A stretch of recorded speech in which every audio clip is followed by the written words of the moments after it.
Merci. Passons au contre-interrogatoire de la défense. C'est à vous, madame l'avocate. Mais si vous pouviez éviter les raisonnements mathématiques, nous vous en serions tous reconnaissants. Monsieur Helou, au cours de cette audience, vous avez donné à tous l'impression de ne laisser passer aucune occasion d'exploiter le ridicule d'une situation. Certains pourraient penser que vous êtes une sorte d'écorché vif de la vie, réglant ses comptes avec tous ceux qui lui tombent sous la main, mais ne s'agit-il pas simplement pour vous de l'utilisation du ridicule à des fins de communication, pour argumenter de manière plus efficace sur des sujets qui vous sont chers? Mais évidemment, oui, madame. Ce ne sont pas des personnes que je veux ridiculiser, mais des rôles. Et ces rôles ont été fixés par notre société il y a longtemps, parfois très longtemps. Ils doivent être profondément revus. C'est le cas notamment pour l'enseignant, pour l'éducateur, pour le médecin, pour le magistrat, pour le policier. Vous êtes donc en guerre contre l'immobilisme de notre société? Parfaitement, le monde change, la société doit s'y adapter et les individus doivent l'accepter. Que pensez-vous de la mondialisation? Pour ce qui est de la mondialisation économique, c'est une véritable catastrophe non naturelle. Il paraît qu'elle produit de la croissance. C'est possible, mais au profit de qui? Il faut canaliser ce profit et l'utiliser à une irrigation large de l'humanité. Mais l'hypercompétition est un désastre. Et la mondialisation de la communication, comment la considérez-vous? Je pense que c'est une révolution très positive. La communication permet le partage et celle d'Internet est de plus à la portée de tous. Naturellement, beaucoup s'en servent pour des foutaises, mais ce n'est pas bien grave. L'hypercommunication est une très bonne chose, quoiqu'elle doive être canalisée, elle aussi. Et quelle traduction politique donnez-vous à vos idées? Êtes-vous un anarchiste? Pour moi, la démocratie est une utopie. Je ne connais d'ailleurs pas de vrais démocrates. Aussitôt que ce verbe se fait chair, il est corrompu. Le cynisme et l'hypocrisie règnent dans toutes les institutions relevant de l'économie de marché, ainsi que parmi leurs appuis politiques et dans les médias. Aujourd'hui, tous les choix que l'on propose au peuple l'aliènent, de manière différente selon les classes sociales, mais toutes sont aliénées. Comment peut-on appeler cela de la démocratie? Quant à l'anarchisme, je suis incapable de le localiser dans notre société, au point que je ne crois pas en son existence, à tort peut-être. Je pense que c'est une utopie, une de plus.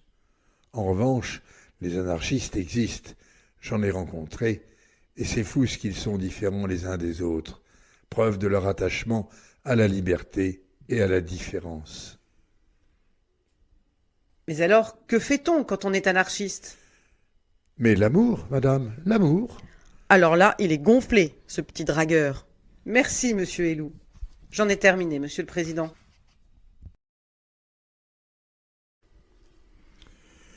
Nous allons passer maintenant aux plaidoiries, que je demande évidemment aux jurés d'écouter avec attention, et je donne la parole à monsieur l'avocat général. Mesdames et messieurs les jurés, je compte bien vous convaincre de la culpabilité de l'accusé, de son évidente culpabilité, de sa terrifiante culpabilité. Et cela ne me sera pas bien difficile, tant les preuves sont accablantes. Mais tout d'abord, il me paraît beaucoup plus important de vous rappeler que, en venant ici faire parler la voix du peuple, vous remplissez une mission sacrée, la défense de la société face à ses agresseurs. Pour elle, vous allez chercher, dans vos ressources les plus profondes, l'énergie du combat. Et vous allez la faire triompher contre l'aventurisme, le laxisme, le soumissionnisme, l'abandonnisme, le désespérisme. Musique, maestro. La victoire en chantant nous ouvre la barrière, la liberté guide nos pas. Oui, bien sûr, 3 fois bien sûr. La liberté guide nos pas. Liberté de juger, d'absoudre, de condamner, de punir, d'emprisonner, d'éliminer. La vermine nous encercle, nous étouffe, nous verminifie. Eh bien, c'est fini de verminifier. Soyons forts, soyons déterminés. Pas de quartier.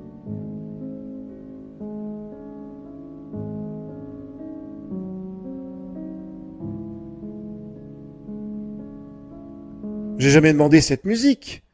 Monsieur le Président, c'est du sabotage. Vous devez protéger la liberté d'expression et neutraliser les saboteurs. Allô, ici le président. Passez-moi la régie. Mais enfin, qu'est-ce que vous fabriquez? Cessez de saboter cette audience.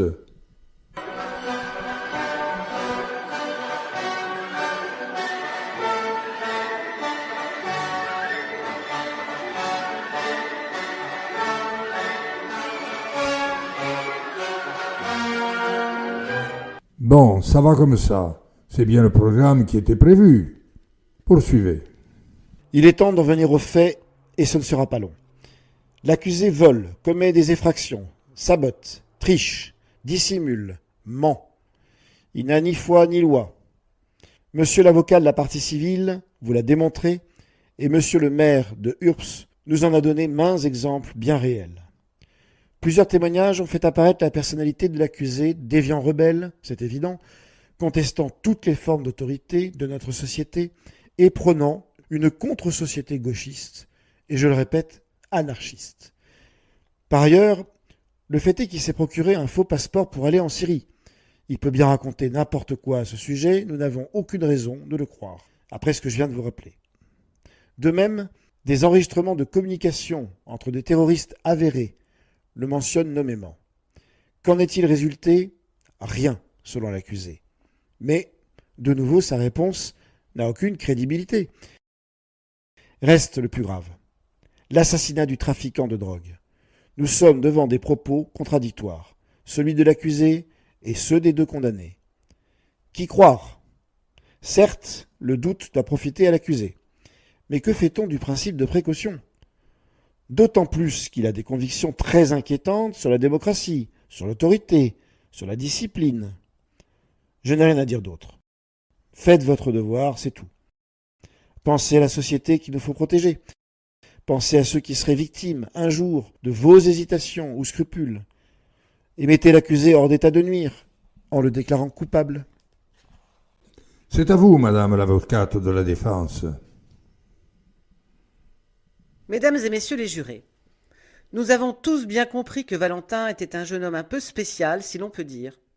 Visiblement intelligent, certes, mais bien difficile à éduquer, tant il refusait d'une manière ou d'une autre de se soumettre à une discipline éducative, que ce soit dans l'univers de l'école ou dans celui de l'entreprise.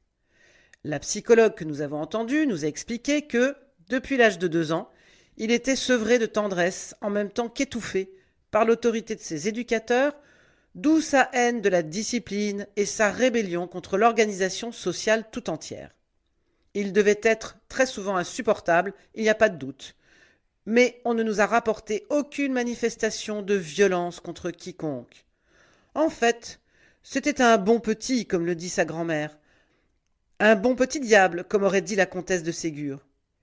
Et si vous voulez bien vous rappeler tout ce qu'on a raconté de lui, quelles actions graves a-t-il commises? Aucune, c'est évident.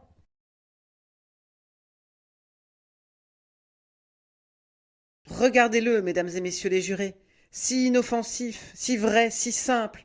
On a envie de le soigner, de le consoler, n'est-ce pas, Valentin? Il faut le prendre par la douceur, lui prodiguer de l'affection.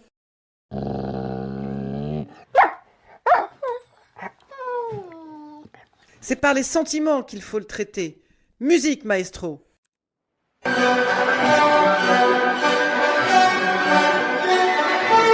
Monsieur le Président, c'est du sabotage. Vous devez protéger la liberté d'expression et neutraliser les saboteurs. J'ai demandé la sonate au clair de lune. Zut, c'était pour l'autre.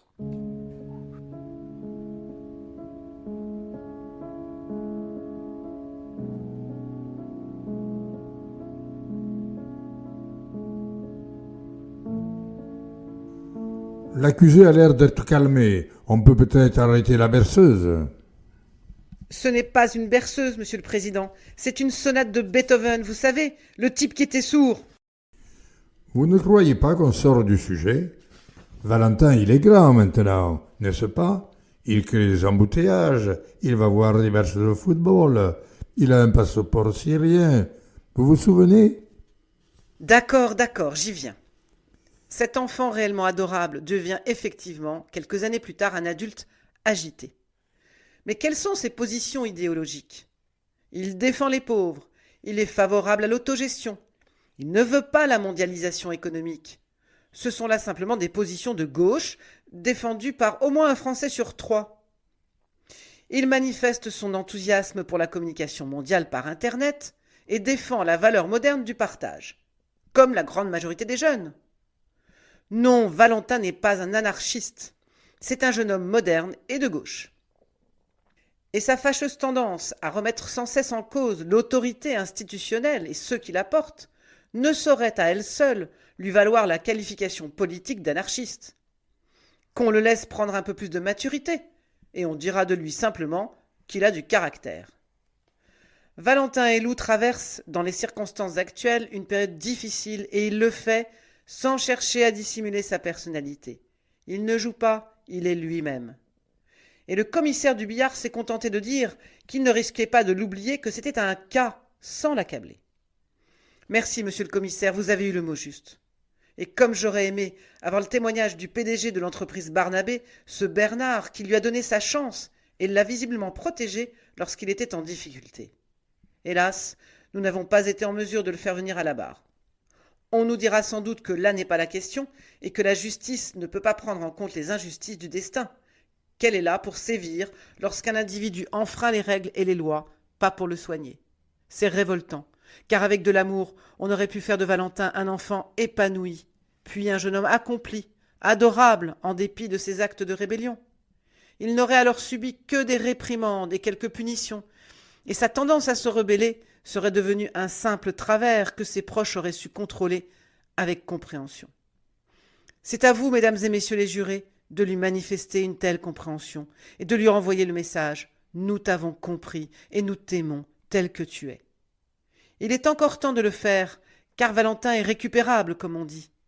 Ce procès, c'est sa chance s'il est jugé avec clémence. La sagesse populaire qu'incarne le jury saura prononcer, j'en suis sûr, le seul verdict qui s'impose, l'acquittement de Valentin Helou. Je vous remercie de votre attention. Après ces plaidoiries, l'accusé peut s'adresser au jury s'il a quelque chose à ajouter pour sa défense.